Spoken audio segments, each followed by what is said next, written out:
this in the name of your Son. Amen.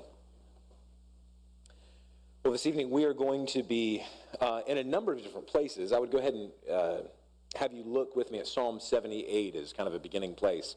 I was talking to my wife about this earlier and talking about the fact that as we walk through a number of these different topics in the home, one of the things that happens is we're not in any one particular text. Instead, we're sort of saying here are the biblical principles that underlie everything that we're talking about, the thrust and direction of here's what God's Word says about this. And we're really not able to, we're constrained by time to be able to say, hey, there's all of these different things to see. There's all of these different texts that we can look at. And so often, as I'm teaching like this, what I'll be doing is I'll be referencing just verbally or alluding to different passages of Scripture rather than saying, hey, here's this one, let's look at these 12 verses together and unpack all of that as we look at this really big topic of the home. And in particular this evening, where we have been in the series is looking at the importance of the home. We've looked at the church and the home and the relationship that exists between the two, which really has an overlap into all of these as we've walked through them.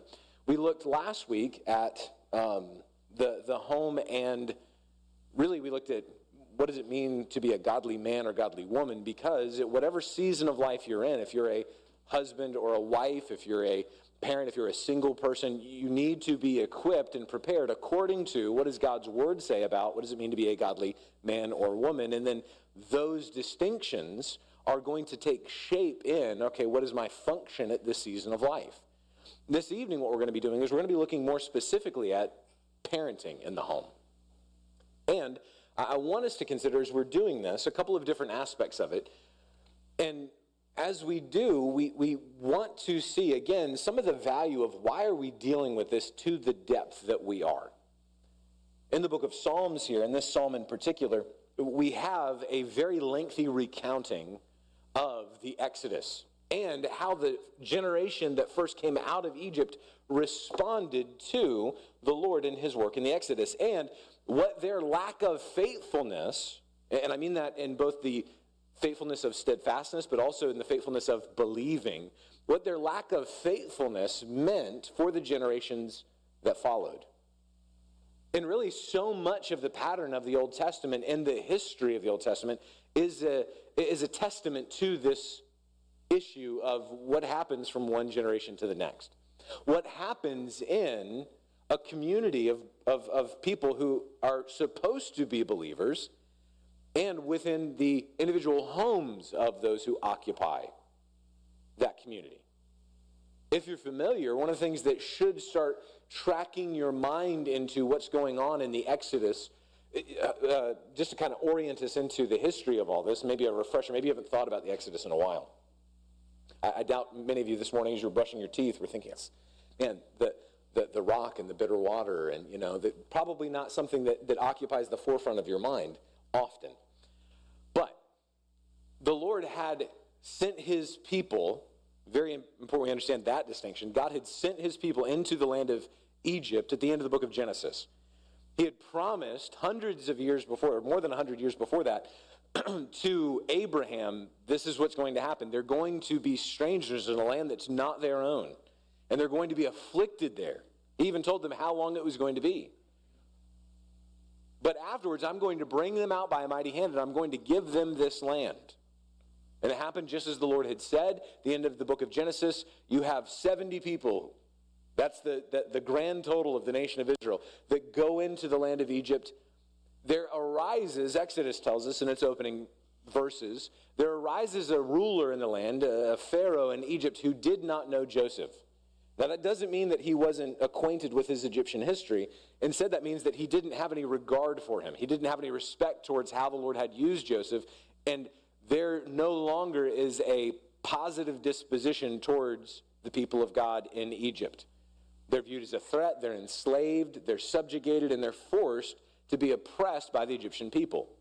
All of which, by the way, is according to the preserving hand of the Lord. That takes place, that enslavement takes place, that oppression takes place, so that those people are marked out as distinct from the rest of the Egyptian people, and there's not a complete merger with them. There's going to be that maintaining a distinction of the people of God from the people that they're around. That's part of God's plan.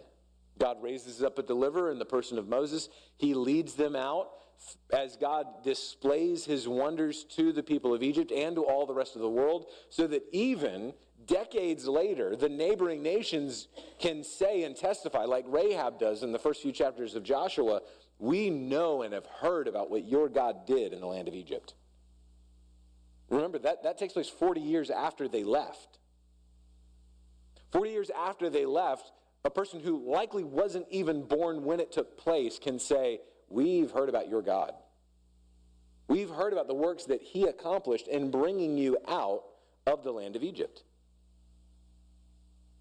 Well, as God brings them out of the land of Egypt, he is preparing them to go to the promised land. In fact, the first chapters after Israel leaves Egypt and is beginning their journey into the promised land, God says, I'm not going to take you by the highways. I'm not going to take you by the main trade routes that would lead you into that land in about a week. Instead, I'm going to take you the long way round because you're not ready for what you're about to face. Because there's a warlike people, you're not ready for it. And as the rest of Exodus, Leviticus, Numbers, and Deuteronomy recaps on all of this and records for us is, no, they weren't. They weren't ready for it. Hebrews summarizes all this at the end of Hebrews 3 and the beginning of chapter 4 to tell us they didn't enter into the land because they did not believe. They didn't believe, and so God didn't bring them into the promised land. And so all that generation, except for 2, perished in the wilderness. All that generation, except for Joshua and Caleb, perished in the wilderness and did not go into the promised land. Well, even once they get into the promised land, though, it's not like their troubles are over. There's still the years of conquest ahead of them in Joshua. You come to the end of Joshua, and there's a recording of, and here's the people that still haven't been subjugated the way that the Lord commanded them to. They haven't been driven out, or they haven't completely annihilated. And that's teasing and giving you a little bit of a hint of, and things are going to go badly because of this. So that as you get into the first 2 chapters of the book of Judges, there's this statement made that after Joshua and his generation passed from the land, after they all died and that generation passed over, there arose a generation who was not faithful, who did not remember the deeds of the Lord. And Psalm 78, years removed from that, is going to record, and this is what happened. And we don't want to go that way. So here's what we're resolved to do so that we don't repeat the mistakes of those generations. Psalm 78, verse 1.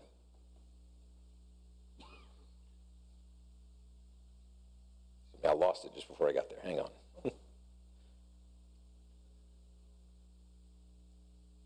Psalm 78 and verse 1.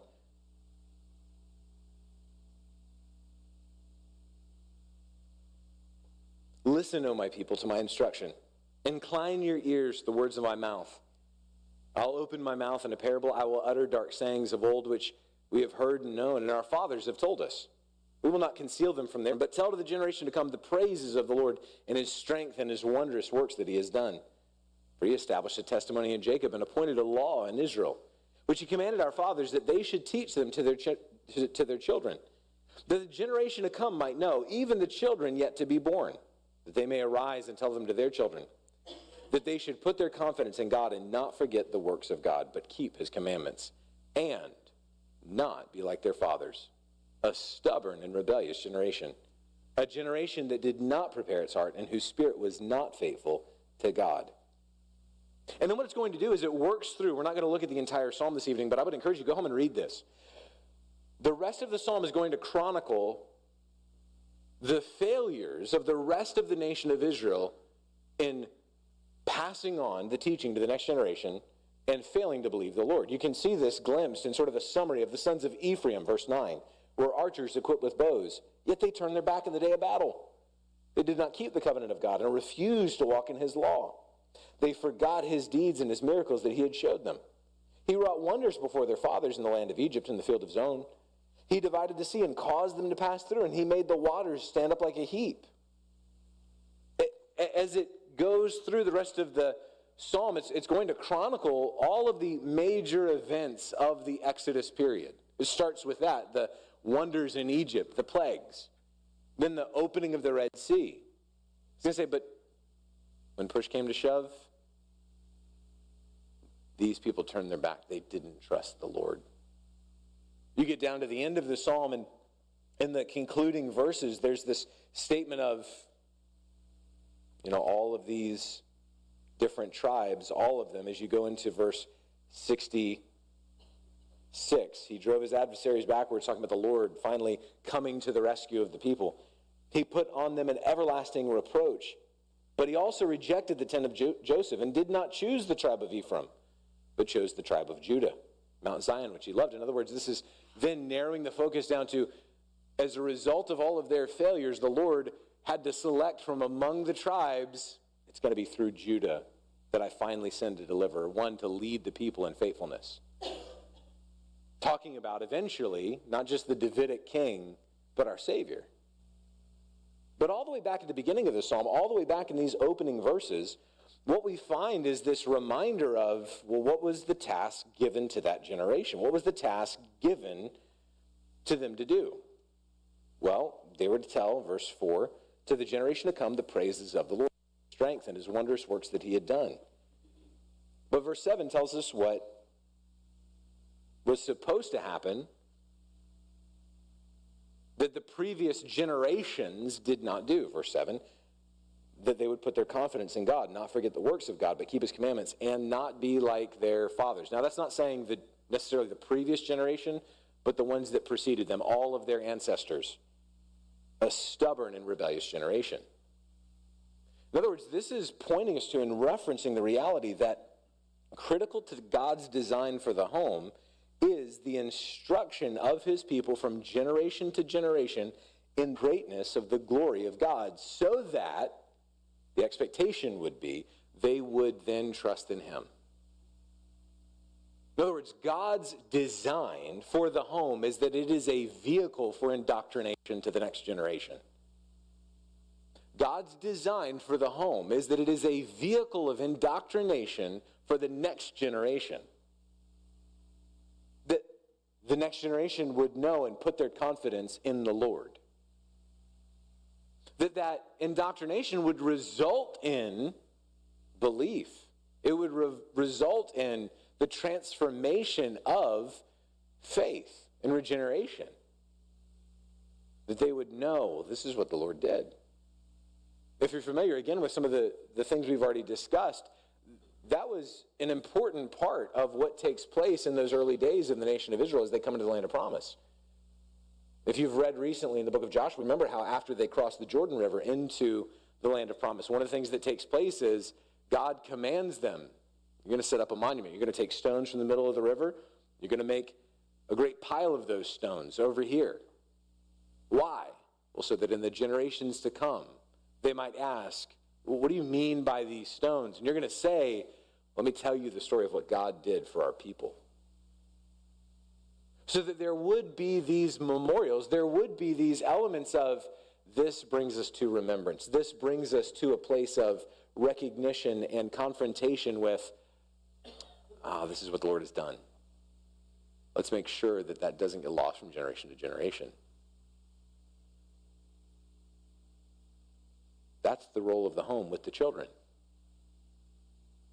That it would be a vehicle of indoctrination for the next generation. So here's a couple of views that we need to have of the children in the home. First of all, the children are a blessing. Children are a blessing. Psalm 127 tells us that. Children are an inheritance from the Lord.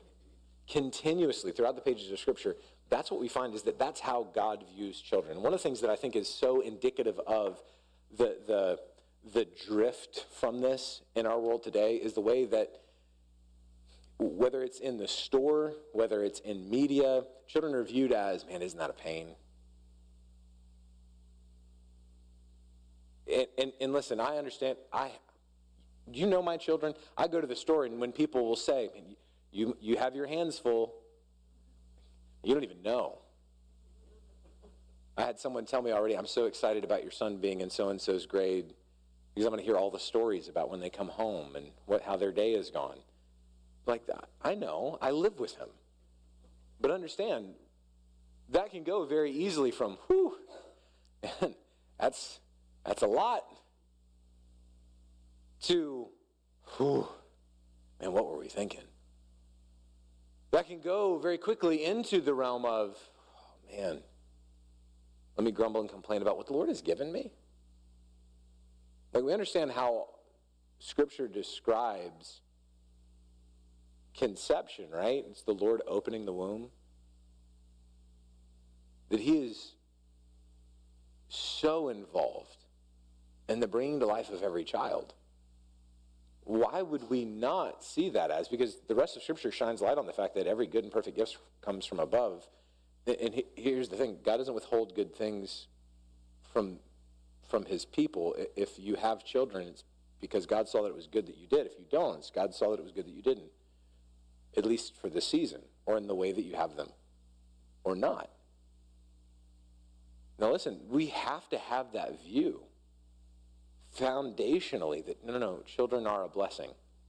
Now, our enjoyment of them as a blessing often swings very much on our obedience to him and how he has commanded us to steward them as a blessing. But we need to see that foundationally, fundamentally, it's good. Children are a blessing. But we also need to see children are not ultimately ours.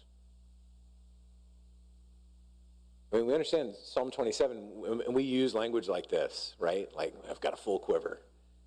They're arrows in the hands of a mighty man. Finish the verse. Finish the passage. What do you do with an arrow? You send it out. You send it out. But understand, they're from the Lord. That means that they're his. Our children are not ultimately ours. They're his. And we've been entrusted with them for a time. We've been entrusted, and there is no such thing as a perfect parent on earth.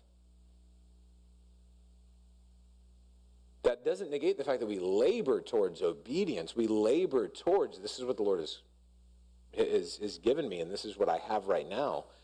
And I'm doing everything that I can with what the Lord has given me. But we need to have this as a shaping influence on how we view the children that the Lord does give. Third reminder in this of the role of the home with children is that children are not just for today. Children are for the future.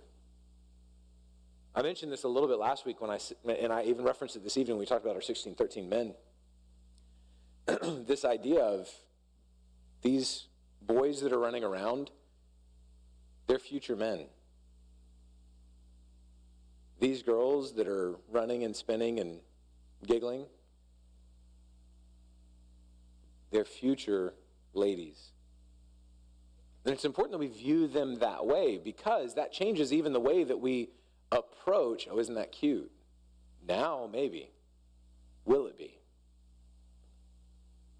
It shapes and directs. What do we tolerate now? Because that's who they will become.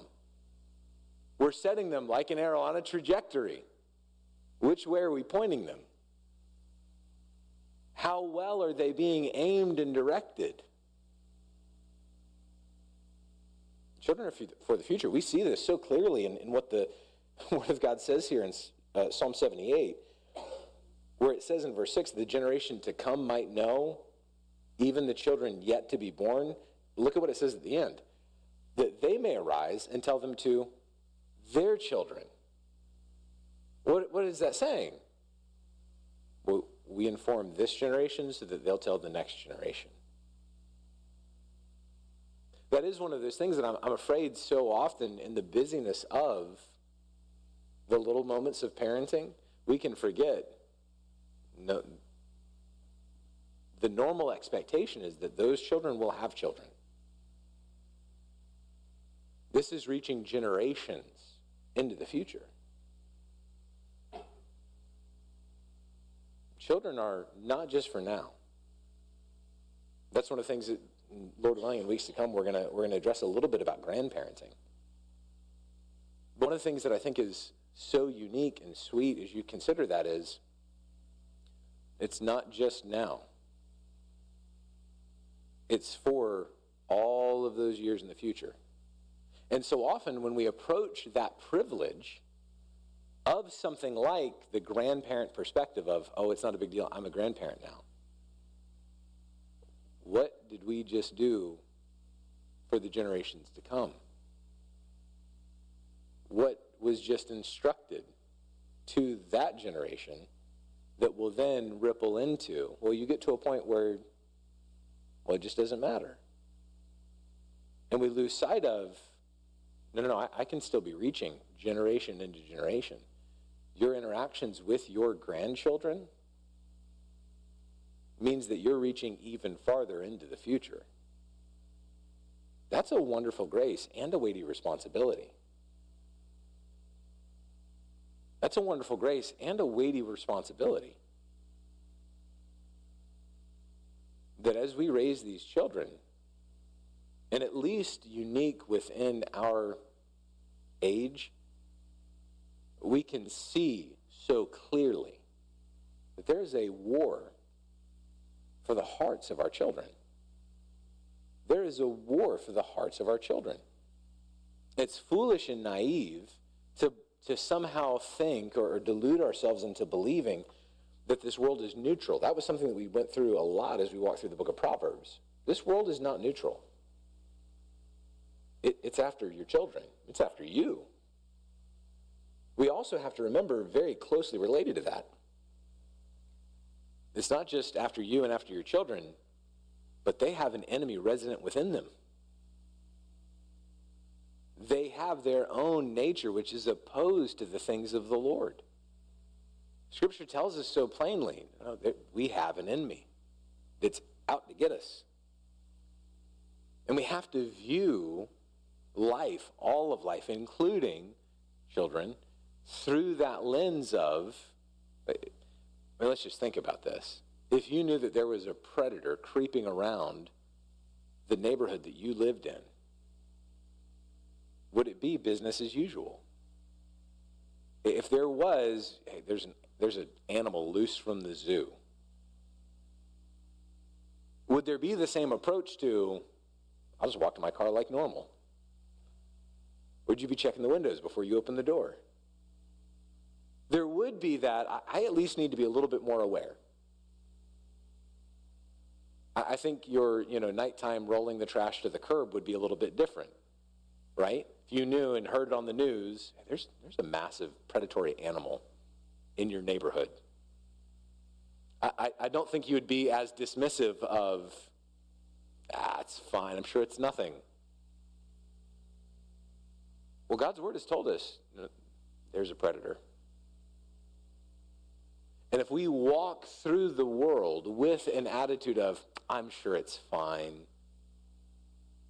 then we will be failing to labor in the areas of protection the Lord has given us in the lives of those who are most vulnerable. So looking at this as an issue of the home, first place I want to look is consider a couple of different aspects of the role of the father and the mother. We talked a little bit about this. We touched on this last week as we talked about within the role of the father and the mother. We're going to talk about the overarching scope. Parents are to instruct their children, particularly in one area, to obey. Parents are to teach their children to obey. That's the requirement. We're going to look at the obligation of the children in a minute. But the first thing is that parents have an obligation, a God-given duty, a God-given mandate to instruct. Now, there's two sides to that instruction. There is the positive and what we might call the preventative instruction, the instruction of don't do that. And then there's the responsive instruction. This is generally what we would call the correction. This is the, you did that. And now this is what I'm doing in response. There's both sides of this, and both of those are to be instructive. It's important that we understand that. Both are instructive. One is preventative, don't go that way. The other is responsive. You went that way. Now here's what we have to do in order to correct that, to bring you back from that, to retrieve you from that. God's word gives us such clarity about, okay, what forms does that take? Well, Hebrews tells us it's not pleasant in the moment. So whatever forms that looks like, and listen, there are age-appropriate distinctions in this. There are age-appropriate distinctions in this, but correction is not meant to be pleasant. The correction is not. But I will tell you this, the instruction ought to be. The instruction ought to be pleasant. The instruction ought to be enjoyable. One of the reasons I know this is because how is this addressed from God to his people? Well, is God's instruction, delight yourself in the law of the Lord. Taste and see. Your law is my delight. The word is like honey. These are all testimonies about God's instruction to his people. That instruction that we give to our children ought to be, now listen, that may not always look like, sunshine and rainbows and unicorns and just cheerfulness. Sometimes it's I'm going to have a very serious conversation about how dangerous it is for you to touch that outlet or to wander out there without looking both ways. But it's joined to the sweetness of, the certainty of love from the parent to the child. By the way, that certainty undergirds all of the correction as well. That certainty of the parent loves the child, that's why they're disciplining them.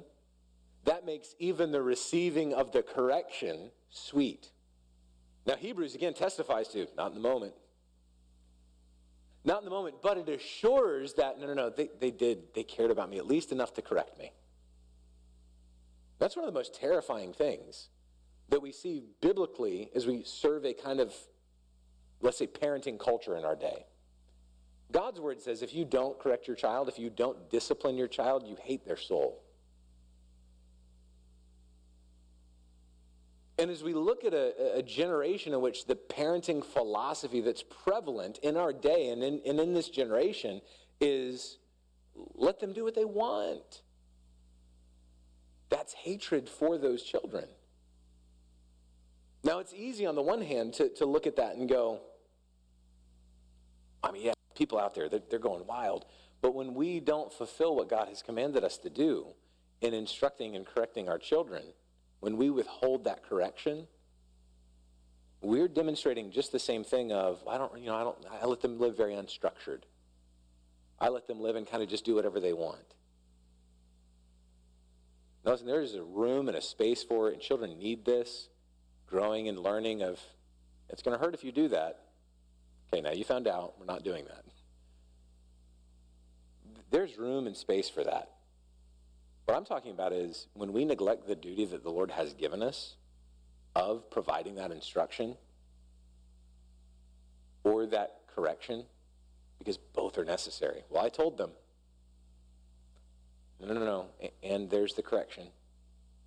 When we neglect to do that, we're demonstrating either a disbelief in God's word. I know God said that, but I just really think these studies show where's our faith and our confidence? Is it in the latest study or is it in God's unchanging word?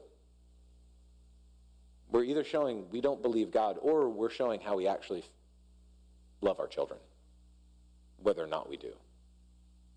I don't love them enough to be inconvenienced in instructing and correcting them. I don't love them enough to do that hard labor. I don't love them enough to do these things according to God's word. That's the seriousness and the sobriety of, are we following God's overarching design for parenting? Now, a couple of the specifics in this, and like I said, we touched on this last week, the role of the father and the mother. There are some distinctions within how God has designed the home to function because of the distinctness of men and women. Particularly, the role of the husband is to lead. One of the things that I mentioned last week is the reality of the man has the responsibility of leadership, And in particular, that looks like in setting the principles of the home, of this is, and the priorities. We talked about that last week. I forgot the third one. It wasn't in my notes, but it is now. The principles, the pace, and the priority. The husband has the responsibility of establishing these things for the totality of the family. This is what's important in our home. Therefore, these are the things that we're doing. This is how often we're going to do them. The husband has that role of responsibility, and it's a wonderful and good responsibility. And per the way that the Lord has designed things, the wife's role in that is to come alongside in support and in application, especially in the earliest years. Especially in the earliest years, there's going to be so much more involvement, again, just through the necessity of how God has designed things, that the mother is going to have a greater level of involvement in these things. There's a definite need in correction, in instruction and correction from both parents. Please don't hear, well, dad does this, makes his declarations of, thus shall it be in my home, and walks out and leaves mom to take care of it. That's not what that looks like. Instead, this is where oneness and partnership in parenting in the marriage comes into play. As the husband says, biblically, this is the direction and the trajectory that I believe that our home should be on, the pace, the priority, the principles that are going to shape and direct this family. And then as the wife comes alongside and that says, okay, how's that going to work with our 3-year-old? And they partner together in that. If he's saying, well, we're gonna exegete the book of Leviticus together as a family, and she might come alongside and say, I just don't know if that's as beneficial for him at this 6-month stage as you think. That's where that partnership comes in. And it's wonderful, and it ought to function that way. Even more so, there's another element this is so helpful for us to understand. This example is not original with me. I just want to add that as a disclaimer. But understand, we mentioned this last week, that in particular, Scripture says that women are to be keepers of the home, that they're to be the master of their home. Now, again, that does not mean that it's, well, this is my domain, you can't have any say here. Again, partnership is key here. However, that's a domain that God has given to her under the leadership of her husband. And so if she says, listen, there's not going to be any running in the house, he's to say, you heard your mother, I agree, there's not to be any running in the house, and I will enforce it. That's where it's, well, this is your mom's home. This is her domain.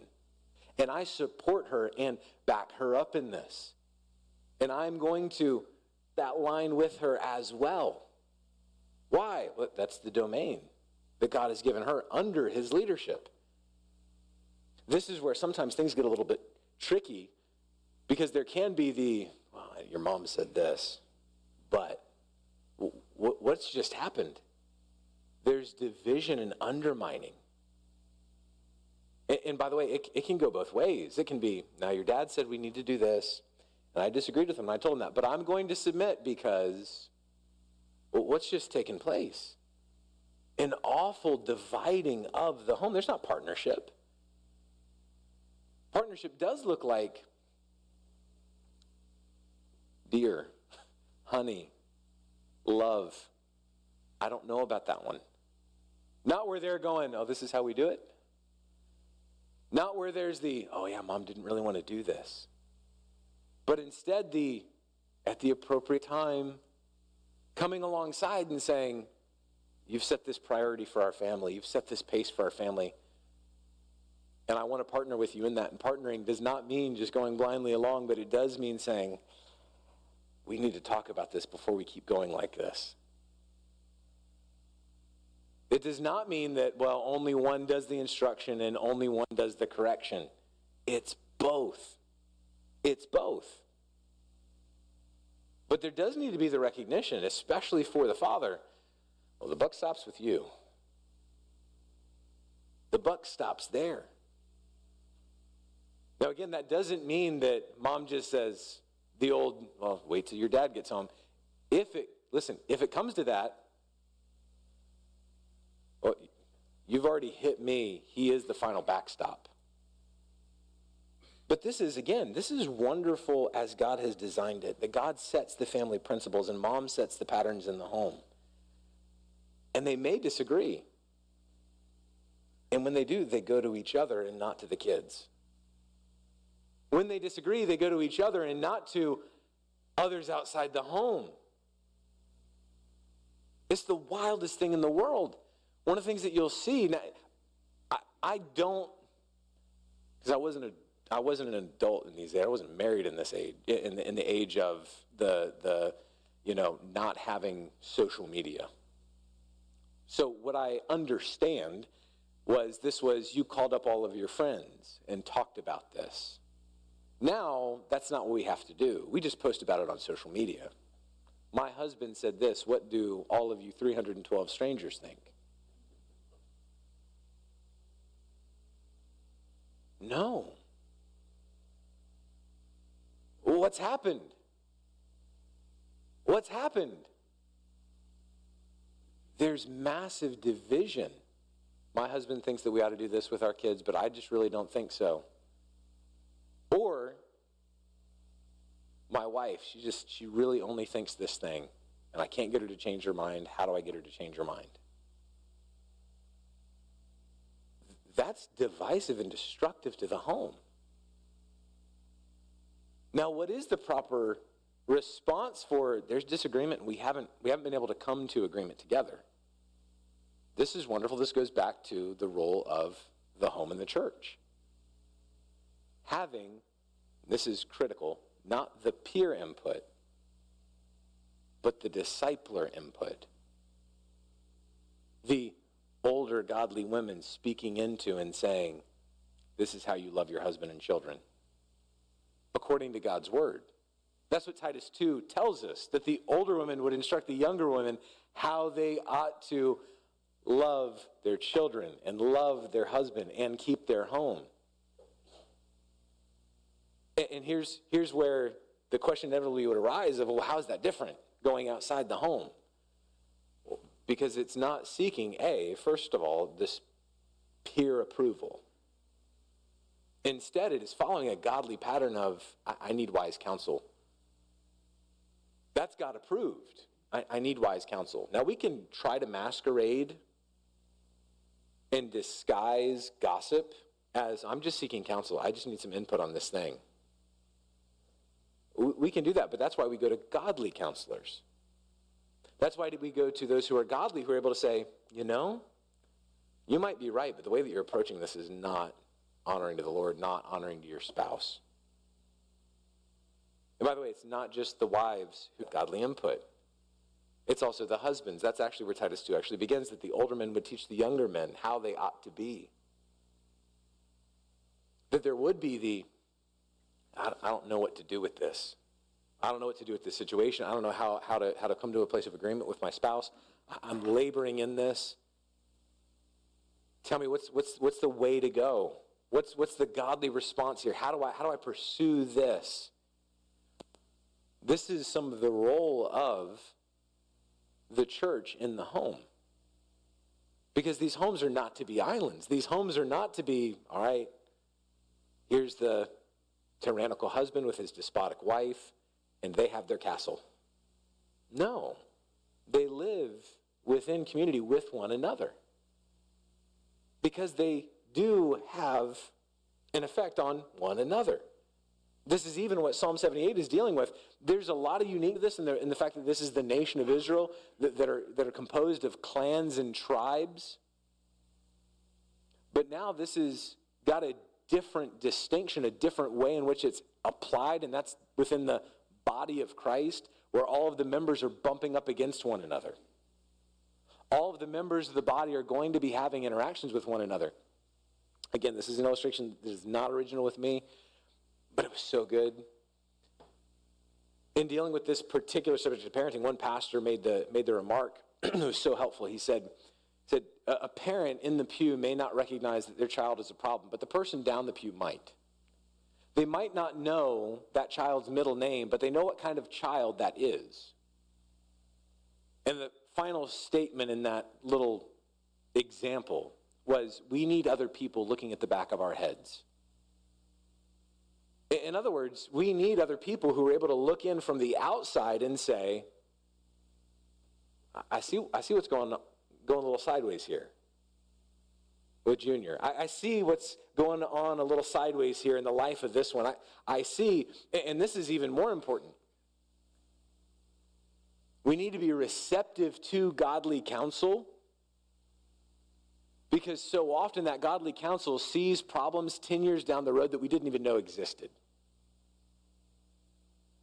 That's where we need to be receptive towards that godly counsel, because while we might say, I just don't know, we at least need to be welcoming towards, these people love me enough to come and say, have you thought about this? Have you considered this? Have you noticed this? Have you examined that?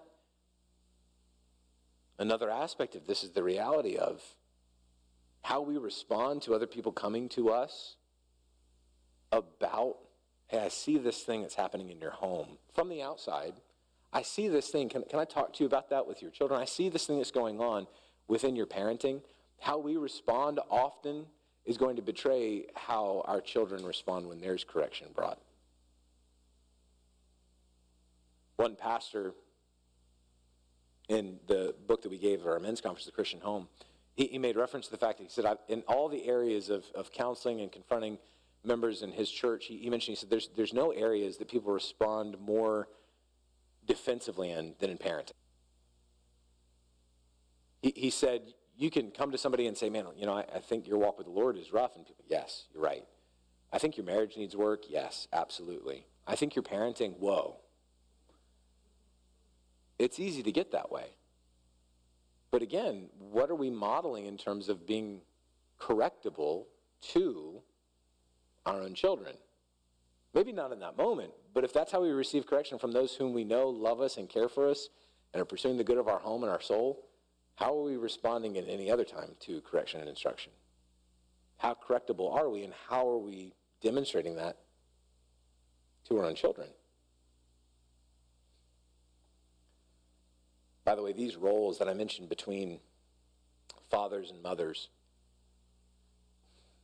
they ought not be reversed. They ought not be reversed of, well, mom is going to sit in the driver's seat, and we're going to let dad work out all the details of application. God has designed these to function in the particular way that he has on purpose. God has designed these things and designed men and women to occupy their place and their role that he has given for the good of everybody involved. One of the things that this might look like is that moms can't coddle. Why do we talk about that versus dad's coddling? Well, because I think it's within the nurturing nature of mothers that's a stronger tendency, is to coddle, is to provide all of the soft landing for everything that does not make for strong raising up. Moms can't coddle. But on the flip side, dads can't crush. If it's always just the hard and brutal and, hey, it's only going to be the way that I've determined that it's going to be, but there's not the meeting and the uniting of both sides of these things, it's destructive. And if those flip where, man, mom is just hard line, brutal, and dad is just, well, I mean, he's a pushover. It's an upending of how God designed these things to be. Each parent has, per their design, something distinct to bring in the home. And it's good. One of the things I mentioned already, and this is important at this point, and we're going to get more into this in just a minute, but we live in a fallen world. A lot of these things that I'm dealing with ideals. I'm dealing with, this is how the normal expectation, according to God's design, is to function. Where there's been separation, whether there's been through sin or whether that's through death, but where there's, well, we didn't have this picture.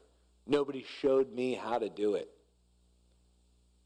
There wasn't the years of someone I could go to in godliness and say, how do I handle this? I was trying to figure it out on my own. Or, hey, for years I was just pursuing all sorts of worldly philosophies. I was raising my children, and now Now those formative years are maybe entirely, my children have gone and they're no longer in my home. Understand, we do have to recognize we live in a fallen world, and we hear these things so that we can still respond to them. Like, one of the things that I would say in particular about this that ought to connect a couple things, something like Ephesians chapter 5, where it says the husbands are to love their wives as Christ loved the church. If you're a wife, it doesn't mean you skip over that verse, does it? It doesn't mean that, well, I'm not a wife, so I don't have to read that. That's not how that works. If it's a parents bring up your children in the fear and admonition of the Lord, and you say, well, I'm not a parent, I don't have to read that. No. There's still application, there's still benefit that we can derive from knowing, all right, this is how it's supposed to be, this is how it was supposed to be, and it wasn't. Some of that is going to be, now this is going to inform, this is how I give godly counsel. Even as I look in the rear view and say, I didn't know all this then, but by the grace of the Lord, I know it now, and I want to share it. Some of that might be, I did so much of this, and this is how the Lord has used this in the life of my children. And by the way, there's no guaranteed outcomes. There are no guaranteed outcomes. One of the things that we repeatedly heard as we walk through the book of Ecclesiastes, and this is really important for us to hear on both ends of the time spectrum here. As we went through the book of Ecclesiastes, one of the things that we heard repeatedly was there's no formula for success. There's no formula for, well, if you'll just do A and then B, then you'll get C. That's not how God has wired his universe. There is the normal expectation that obedience brings blessing. And then there's Job. Like, we understand that this is not if I'll put in enough quarters, I'll get out the goodie that I want. And that's true on either end of the time spectrum. Parents, as you are parenting now, presently, there's not some expectation that you ought to have of, I'm doing all the right things, therefore I am guaranteed and owed this outcome. That is not a God-honoring expectation. Now, you can say, I'm doing all the things that if the Lord is pleased to bring about the outcome that I desire, I'll praise his name. And if he does not, I'll praise his name. You parent by faith. And if at the other end of the time spectrum you're going, but I did all of the things, we're not owed. Paul talks about that in the book of Romans. If you're laboring to receive something, that's not grace. That's just your wages. But everything we have is of grace. And on the flip side, if you say, I didn't follow any of those principles, and yet the Lord gave me good and wonderful and enjoyable relationship with my children, it's of the grace of the Lord, and not because, well, I just figured out another way apart from Scripture that really seemed to work, and so I'll offer that to others. No, by no means no. Instead, we want to continually come back to, well, this is what the Lord has said, and we do this by faith in him, not with an expectation of, and God will owe me this. If I do all these right things, if I honor him in the way that I raise my children, he owes me this outcome. No, he doesn't. No, he doesn't. You owe him obedience no matter the outcome. That's so important that we understand. That whether or not you receive at all, whether in this lifetime or not, the outcome that you desire, we owe the Lord obedience. And here's the thing, we don't like language like that, right? We don't like language of owing the Lord obedience, but we're debtors to grace. We are debtors to grace, but here's the other thing. And we have a loving Father whom it ought to be our joy to obey. So it's not merely, I guess I got to raise my children this way because I owe it to God. You have a good and loving Father. None of us have had perfect parents. None of us are perfect parents. None of us will be perfect parents this side of eternity. And yet we're commanded to follow these patterns. We're commanded to follow these ways.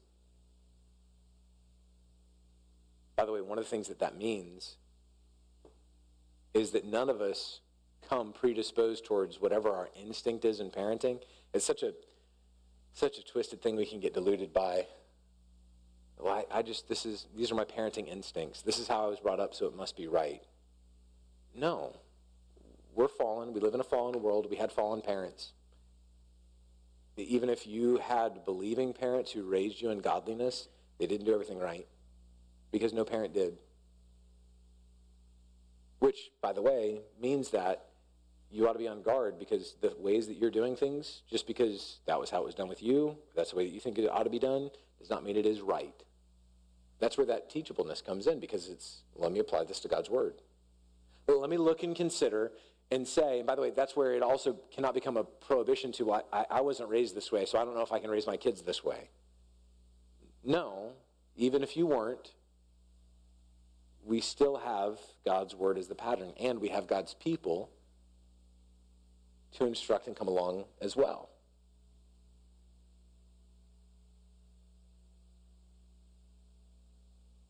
Next, I want to look at the role of the children. What is the role of the children in the home? We've looked at the role of the home in parenting. We've looked at the role of the parents in parenting. I want to look at the role of the children in parenting. First of all, is to receive instruction. If one of the chief tasks of parents is to teach children to obey, well, then one of the chief tasks of children is to learn to obey. It's to learn to obey.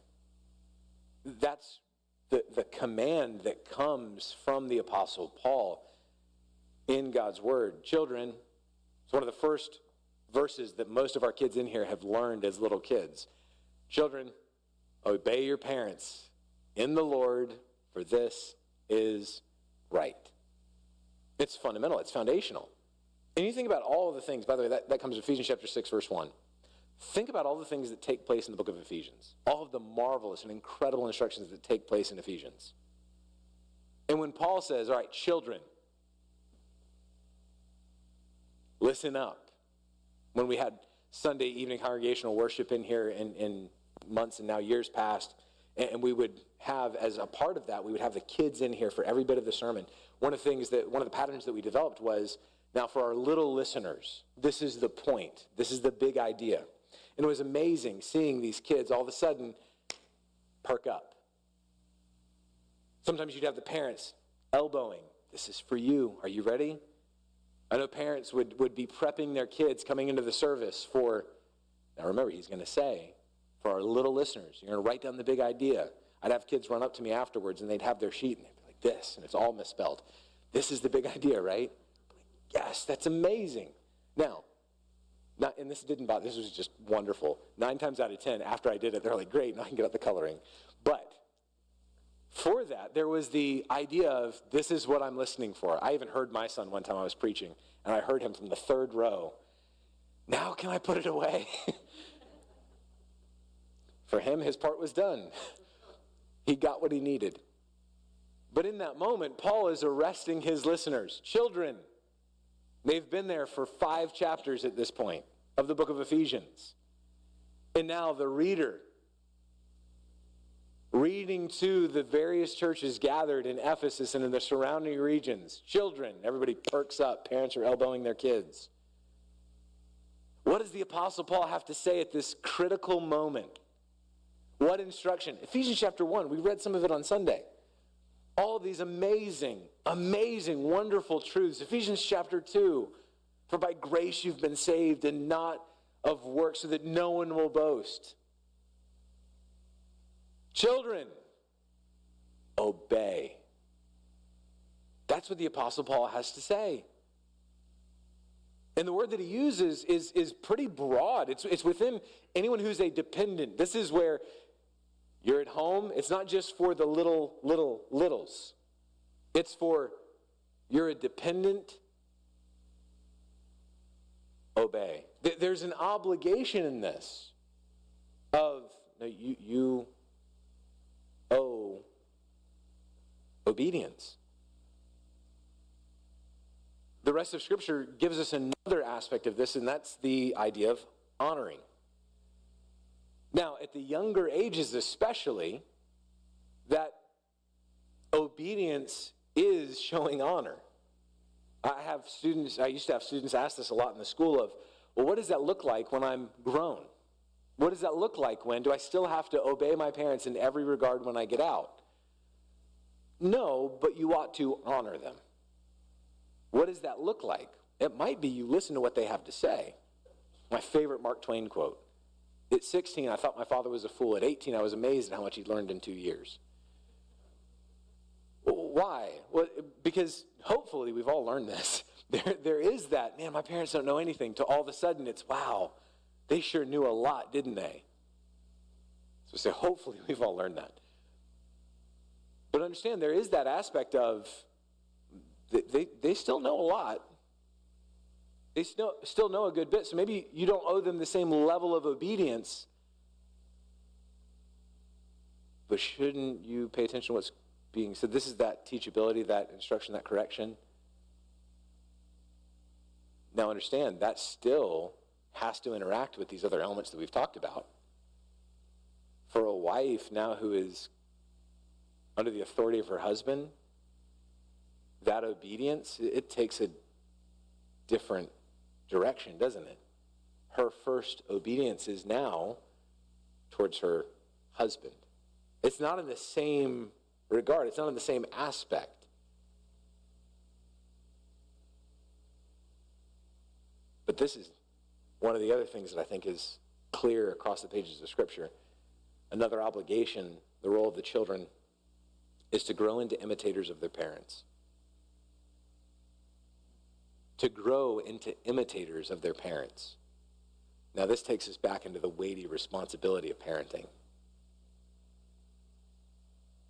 By the way, where do we see that? Well, I think Ephesians chapter 5 actually gives us a really great foundation for that. Ephesians chapter 5, the Apostle Paul says, be imitators of Christ. Well, what does that look like? As beloved children. As dear children. In other words, just in the same way that children learn by imitation and they see and they watch that example, that's how God designed it to be. That's why there is the Deuteronomy 6 instructions. That's why there is the, as you walk, as you sit, as you go along the way, you're instructing in all of those things. That's not talking about, hey, there's going to be formalized instruction of as you close the door and turn the key, and there's the, all right, now, lesson 3. And you keep on going as you get into the car with some sort of formalized instruction. Instead, no. There is instruction taking place, whether it's conscious or not. And children will most often follow after what they have seen. Again, we need to be really careful here and throw out, that does not mean, well, I saw my parents do this, I'm bound to do that. Absolutely not. Absolutely not.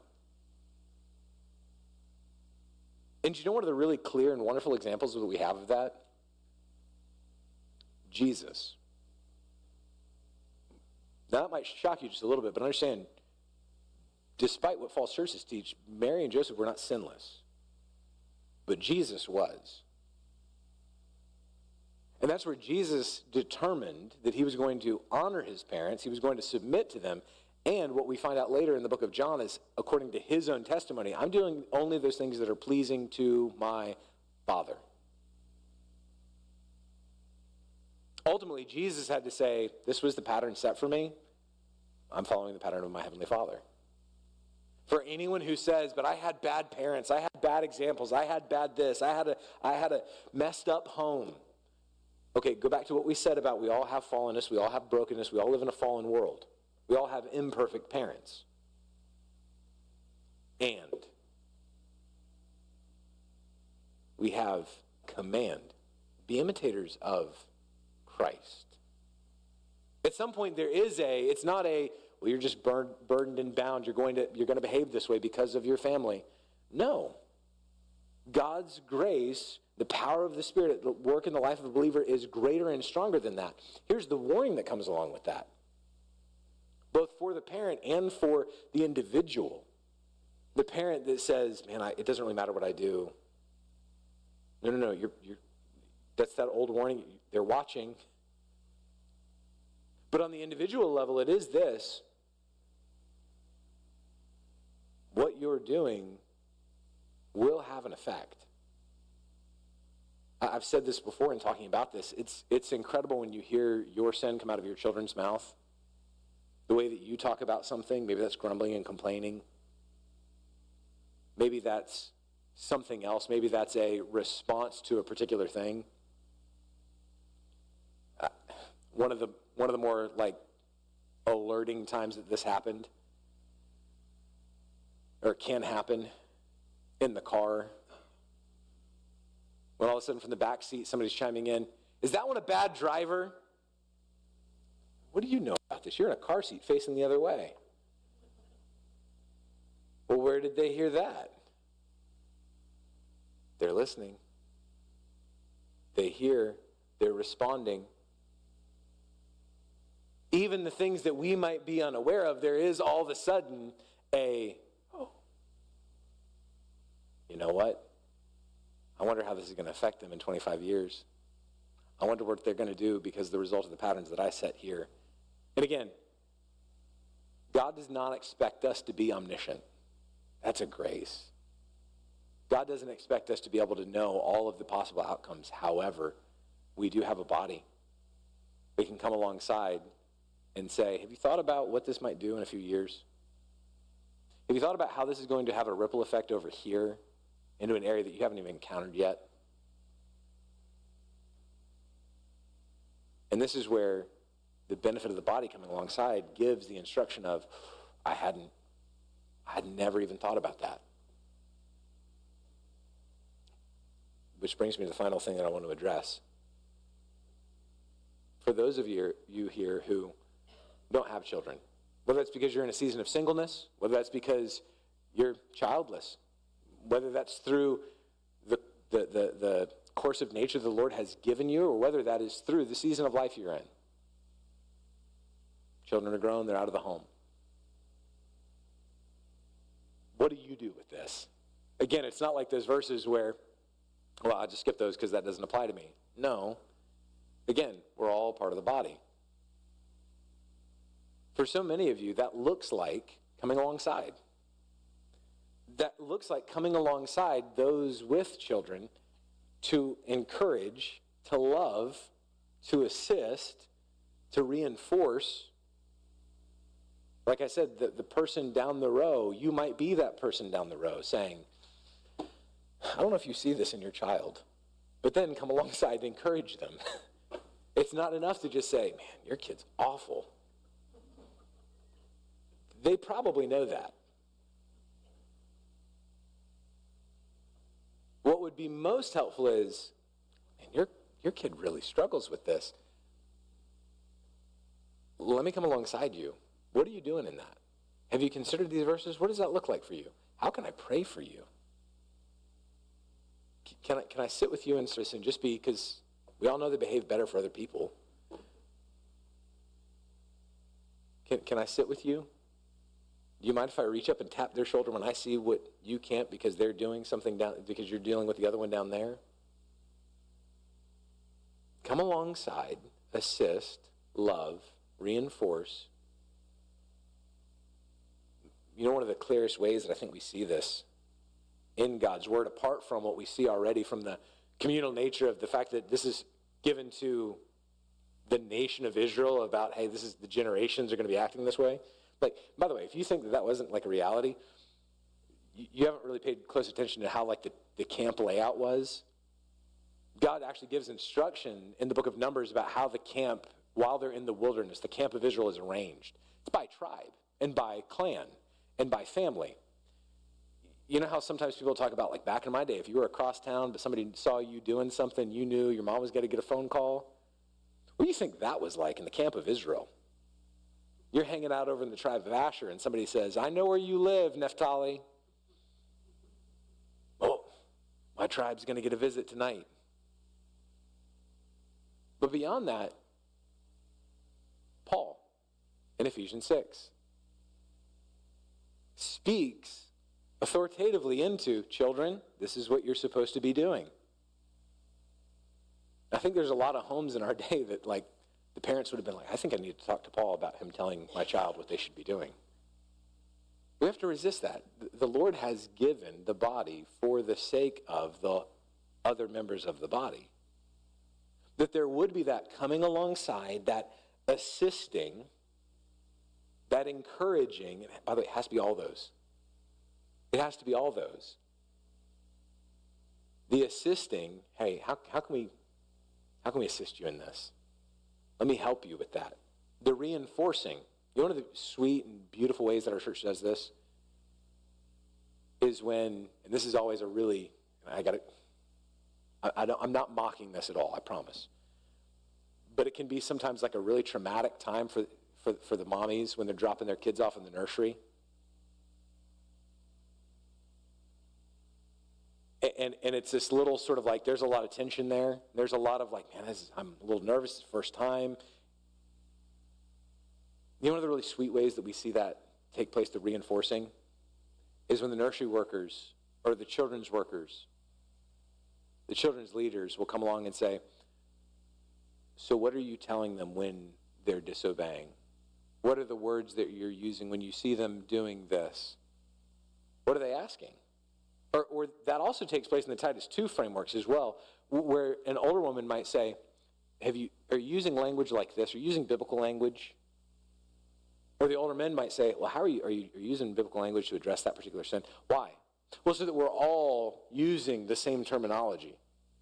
So that when you see some little one run over here and be like, hey, are you honoring? Are you being obedient? Are you speaking respectfully? All of a sudden, all these kids, they all know the same things. They all know that same language. Why? Because we all share it. How? Is this some kind of cult? No. But we do all have the same handbook. We do all have the same terminology from which we're working to say, no, this is the way that we're going to go. By the way, remember Psalm 78, and this is what we'll close with. What's all this about? Well, Psalm 78 talks about, at the heart of all of this, verse 4. We're going to tell to the generations to come the praises of the Lord and his strength and his wondrous works that he has done. And all of these things, it can be easy to get caught up in the minutia of either methods or of behaviors. Well, you know, this particular way of doing it, this particular way of saying it, this particular way of thinking about things or whatever, or within the minutia of, if I could just get them to stop doing X behavior or start doing Y behavior. No, there's something so much greater underneath all of that. Something so much more central to all of this. And that is that the greatness of the Lord and his praises would be communicated. We said at the beginning of this is that homes are to be vehicles for indoctrination to the coming generation. But indoctrinated into what? Good, polite, hardworking Americans? Something so much bigger. Something so much more important. Listen, do you want your kids to be good, honest, polite, hardworking Americans? Yes and amen. But something so much greater and more central. I want them to know the living God. That is the task of the home. Pray with me. Heavenly Father, we thank you for the awesome responsibility that you have given all of us in this work of preparing the generation to come. Lord, we ask for your strength, for your wisdom. We would do so joyfully, resolutely, pointing to you and your greatness. We thank you for the roles that each of us in this room have to play in it. We pray all of this to the glory of your Son's name. Amen.